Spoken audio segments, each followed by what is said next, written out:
Anyway, my son's a big fan. No, yeah, thank you so much. Not big enough. Not a big enough fan. I think Tell him I'm lowering my Cameo price too if he needs any of that. But hey, let's talk about that for a second, Jonah. I've never known anybody that worked at Amoeba. I always thought like, hey, that would be a fun little. As a guy that managed record stores and stuff back in the '80s, and I loved it. It was my scene. Is it just like nobody there really is into the music, right?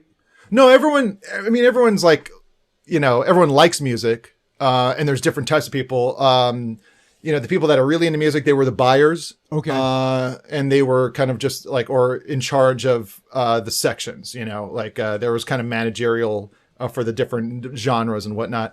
But for the most part, for a lot of people, like you're either just putting stock out there in the racks, or for me, I was standing at the register, and it was a long line of registers. Yeah. And there was a long line would build up, and so you're just there, and you just kind of, there's no time. You just got to put in the register, do the transaction, and then wave. Next person comes up, and that's pretty much what I did for 8 hours a day when I was working there. And it wasn't the same as like the mom and pop stores I worked at, like Mad About Music or Jellies, or in Venice I worked at Benway Records, and it was just very much like the high fidelity style store where you're busy all day, but you're doing stuff, but you also have time to like talk to the people who are looking for stuff and help them find stuff and help them get into stuff. But there it's just it was a target. That's what it felt like. Did you have a name tag, or were you a sticker guy? Sometimes it was employers that just have a sticker. Yeah, you just put the Amoeba sticker on your shirt, but I was behind the counter the whole time anyway, so just not like it was very obvious that I was working there.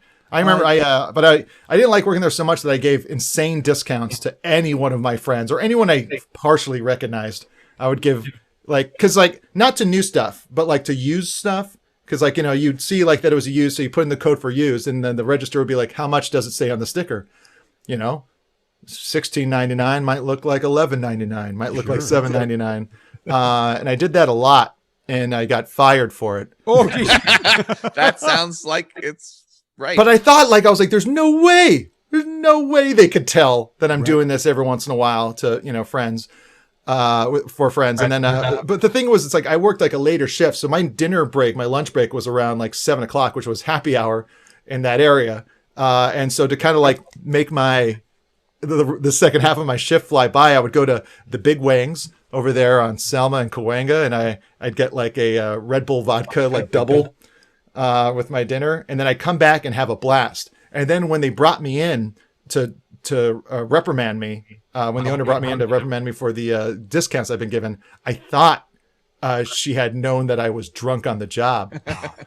And so she came in, and I was really like drunk, and I thought I was holding it together, and it's like I was like, she's like, so we've noticed that you've been giving away a lot of discounts. And I started laughing because of how I thought I was so relieved that I wouldn't be embarrassed by being fired for drinking on the job. When it turned into like, it was just discounts, I started laughing. I was like, oh, I'm sorry. I thought this was about something else. She's like, what else would it be about? I was like, nothing. I just thought it was okay to give discounts. And then she's like, no, I'm like, I'm sorry. I'm used to small record stores where that's what we do for our friends. So they come back. And then and because I was drunk, I was able to kind of turn on the waterworks a little more. And then, so I started tearing up, and then she started crying. Oh no! What? And then I was like, but you don't have to fire me. And she's like, yes, I do have to fire. And then she hugged me. Oh my God. Yeah. To hear the whole conversation, subscribe for free on Apple Podcasts or wherever you get your podcasts, or visit nevernotfunny.com.